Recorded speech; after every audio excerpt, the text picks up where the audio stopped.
Hello दोस्तों, नमस्ते, प्रणाम। कैसन बने रहो लोग। आशा करूँ सबके अच्छा ही स्वस्थ हो मस्त होए। तो चली रहो सबने के हम एगो बेटी बाकी सुनाओ जाता नहीं जो बहुत ही सुंदर बा, बहुत ही अच्छा बा।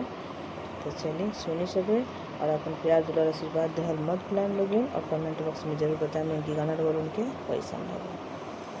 जब बरियतिया गोयर भिड़ियाइले मलिया जे हरवाली हले ठार, हमारा के नेग जोग दीना राजा दशरथ तबर उरा बियहन जास।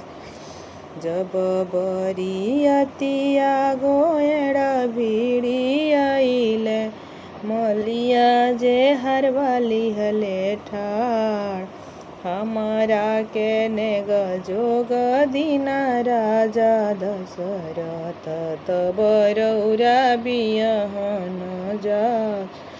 का हम नेग जोग दिए मलिनिया मोरा आगे सीता बखान, का हम सीता बखनी राजा दशरथ सीता सूरुजवा के जो, सीता के जोतले चंद्रमा छपित भइले मड़वा छपित भगवान।